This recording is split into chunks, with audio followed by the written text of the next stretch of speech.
Muito bem. Para falarmos dos princípios de design para a visualização de dados, vamos começar entendendo quais são os tipos de visualização de dados. São basicamente 7, são os que estão listados aqui no slide para vocês. Tabela 2x2, tabela com cores, também chamadas de heatmaps, gráfico de dispersão ou scatterplots, gráfico de linha, barras ou colunas, mapas e gráficos de pizza. Então aqui ao lado você já percebe, é um gráfico de linhas, e um scatterplot, um gráfico de dispersão, essas bolinhas marcadas aqui com cores diferentes. E embaixo um gráfico de barras, né? Mas para falar desses tipos básicos de visualização, vamos entender primeiro quais são os tipos de variáveis. E a gente pode dividi-las em duas grandes categorias: variáveis quantitativas e variáveis qualitativas. Quantitativas são aquelas que a gente consegue medir facilmente, vai ter números associados a elas, do tipo altura, renda, pensando numa variável contínua, né, que pode assumir qualquer tipo de valor. Ou variáveis discretas, por exemplo, o número de pessoas ou a quantidade de defeitos numa linha de produção. E aí eu não posso ter 4,8 pessoas numa família, né? Eu vou ter 4 ou vou ter 5 pessoas. Por isso que seria uma variável quantitativa discreta o número de pessoas. No Tableau, que é a imagem que eu coloquei aqui do lado para vocês, as medidas quantitativas aparecem em verde, com o nome de medidas. Então, nesse exemplo, ó, as vendas, sales, são medidas quantitativas. As variáveis qualitativas são aquelas que a gente não tem um número associado a elas, ou ao menos não tão diretamente assim, tá? No Tableau, elas são chamadas de dimensões.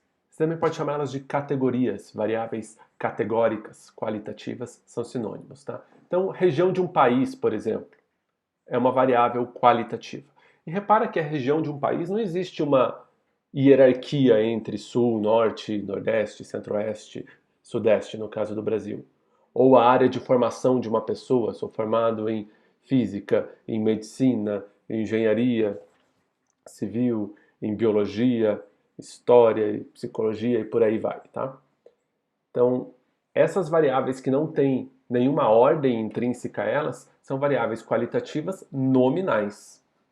Mas existem variáveis que têm uma ordem. Por exemplo, o nível de escolaridade. Ensino fundamental, ensino médio, ensino superior. E aí o ensino superior é uma pessoa que estudou mais do que do ensino médio, que estudou mais do ensino fundamental. Então, ela pode estar nessas diferentes categorias, mas existe uma hierarquia entre essas categorias. Nesse caso, as variáveis qualitativas são chamadas de ordinais, tá bom? Fica com esses nomes na cabeça, ordinais e nominais, e no próximo vídeo a gente vai voltar a elas para mostrar elementos de atenção mais úteis para cada tipo dessas, tá? As quantitativas são mais fáceis de lembrar, né? Mas ordinais e nominais é um pouquinho mais difícil. Ordinais porque tem uma ordem, tudo bem? Nominais é porque são só um nome. Então vamos para a primeira forma básica de visualização, que são as tabelas 2x2. Ela é útil quando a gente quer comparar informações entre variáveis qualitativas, entre variáveis categóricas. Por exemplo, aqui eu tenho uma categoria de rendimento em física e química, que pode ser alto ou baixo, e outra categoria do nível de xadrez do estudante, que pode ser elementar ou elevado. E essa é uma pesquisa real, tá? Uma tese de doutorado feita em Sevilha, na Espanha, mas são com dados de Portugal, de uma aplicação de uma escola em Portugal, e lá física e química são a mesma disciplina, tá? É uma só. E aí a pessoa estava interessada em ver como que a prática do xadrez pode influenciar no rendimento acadêmico dessas disciplinas, tá? Do levantamento que ela fez, 23 alunos tinham baixo rendimento em física em nível elementar de xadrez, 7 tinham alto rendimento em nível elementar, e assim por diante, para completar essa tabela 2x2. Se você começa a ter variáveis demais, tabelas 3x3, 4x4, elas começam a ser menos efetivas. Por isso que eu nem trouxe e falei só em tabelas 2x2, tá bom?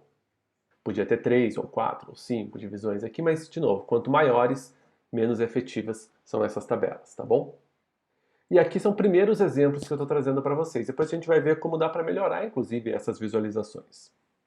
A tabela com cores, o heatmap, essa é mais indicada para tabelas maiores, porque daí, além da informação, eu tenho um outro destaque dado pela cor. E aí, por exemplo, aqui ó, são a quantidade de clientes contactados por cada empregado da empresa a cada dia da semana. E batendo o olho, você já reconhece alguns padrões, do tipo, segunda-feira são contactadas menos pessoas do que na quarta ou na sexta, o que dá para ver pela quantidade de células com azul mais forte, né, com essa tonalidade de azul mais forte, esse degradê de azul. E também dá para perceber pessoas, tipo Charles, que contactam menos gente do que, por exemplo, o Troy. Então essa é a ideia de tabela com cores, ressaltar informações para uma compreensão rápida, que se fosse uma tabela aqui, ó, no nosso caso, 5 por 10, só com os números, não seria tão rápido de identificar alguns padrões, né? Próximo tipo de visualização é dispersão, também chamada de scatterplot, que é quando eu tenho duas variáveis contínuas e estou interessado principalmente em identificar alguma relação entre esses dados, que no conceito estatístico, um primeiro conceito estatístico que a gente pode pensar é o de correlação. Então nesse primeiro gráfico aqui, ó, temos o percentual de gordura das pessoas e o índice de massa corporal, que é um cálculo feito a partir do peso e da altura, né? E o que a gente vê é a quantidade de pontos. Tipo, uma pessoa tinha, vou chutar aqui o valor, tá? 17 de índice de massa corporal e 16% de gordura, e gerou esse ponto, e assim, para cada observação foi gerado um ponto. E o que a gente observa no comportamento desse gráfico é que conforme aumenta o percentual de gordura, aumenta também o índice de massa corpórea, e vice-versa, óbvio. Esse é um outro exemplo, um gráfico mais interessante até, embora aqui não tenha todas as informações do original, tá? Eu recortei um pedaço, que mostra a arrecadação de candidatos a cargos do Legislativo em São Paulo pelo número de votos que eles fizeram. E o que a gente observa é que conforme cresce a arrecadação dos candidatos, aumenta a quantidade de votos que eles têm também. É uma correlação positiva entre essas duas variáveis. E o que está destacado em vermelho aqui são os candidatos que foram eleitos, tá? E aí você já tem uma rápida compreensão desse gráfico e entende que para você ser eleito, você precisa de algo como 100 mil votos e uma arrecadação de pelo menos 100 mil reais. Gráfico em linha agora. Esse é útil quando você tem uma variável contínua e a outra variável é temporal. Não é que seja o único caso, mas é o caso mais comum para a gente usar um gráfico de linha. Porque eu posso, a partir desse gráfico, identificar tendências ou fazer previsões. Então esse que eu estou mostrando era um exemplo que relacionava o número de consumidores por ano de microgeradores em dois setores, residencial e comercial, e daí tem uma linha com o total, né? Se você está tentando projetar quantos microgeradores vão ser necessários no futuro, 2021, 2022, 2023, 2024, esse é um gráfico muito recomendado para isso, tá bom? Mais um, e o mais usado, porque é muito simples de ver, muito elucidativo para a gente, que é o gráfico de barras ou colunas. Ele é útil quando você tem uma variável quantitativa e outra qualitativa. Vamos olhar para esse gráfico do saneamento básico. O que são as minhas variáveis qualitativas? Eu estou interessado na categoria Brasil ou na categoria 6 maiores cidades do país, para comparar essas duas categorias. E aí eu tenho, por exemplo, percentual da população com água tratada no Brasil, 83,3, em comparação com as 100 maiores cidades, 93,8. E aí eu comparo questões relacionadas ao saneamento básico das 100 maiores cidades brasileiras com todo o Brasil. E percebo onde que essas 100 melhores cidades estão melhor ou pior. Por exemplo, na perda de água na distribuição, aparentemente a situação é a mesma, né? Muito similar. Mas nos outros quesitos, as 100 maiores cidades se saem melhor do que o Brasil. Por exemplo, na população com coleta de esgoto. E quando que eu vou usar colunas, esses na vertical, ou barras, essas na horizontal? A principal vantagem das barras é quando você tem muitos itens em uma categoria. Por exemplo, aqui nos países. Estou interessado no alcance global do Twitter, né? Na Indonésia chega a 64% da população, no México a 52%. E essa lista aqui continuava, tá? Não parava na Rússia. Eu só cortei aqui por questões do slide mesmo, para mostrar para vocês sem precisar abrir um novo slide. Mas aí eu tenho muitas linhas aqui, muitas opções, muitos itens dentro dessa categoria país, né?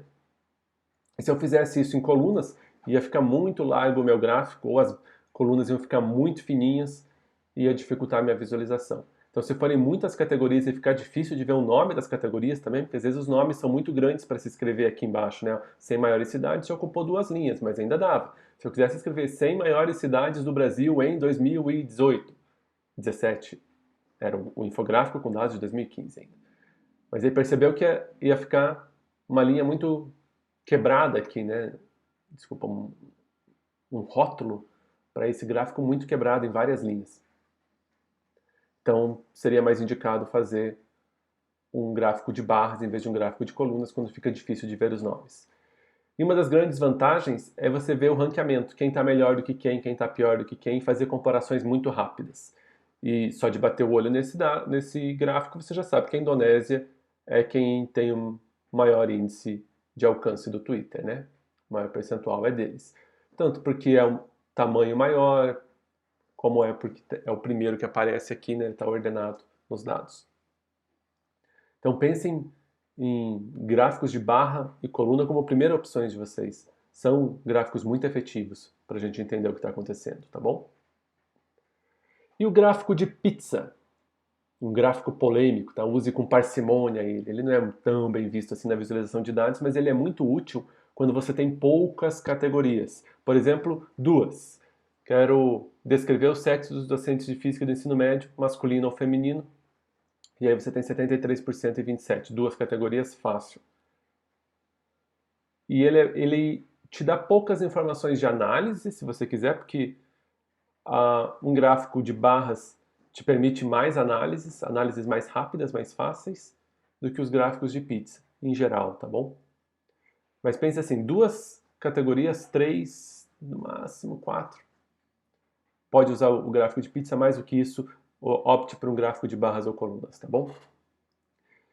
E preferencialmente use quando você está tratando de percentuais. Falou de porcentagem, use o gráfico de pizza quando a porcentagem fecha 100%, né? Não é o caso aqui ó, de saneamento básico. Ah, uma porcentagem, mas 37 aqui, 36 lá, não é tão legal fazer um gráfico de pizza nesse caso, tá?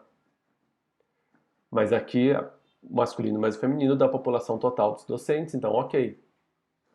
E eu trouxe esse outro exemplo aqui embaixo de atendimentos, acordos que são fechados de forma presencial, in person, ou à distância, né, remota.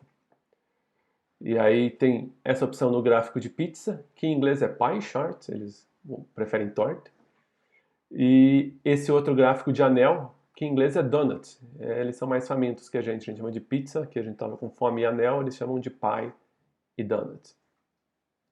Então esses são os gráficos de pizza. De novo, não mais do que 4 categorias, mas eles podem ser interessantes para combinar com outros gráficos e outras formas de visualização. Por exemplo, os mapas.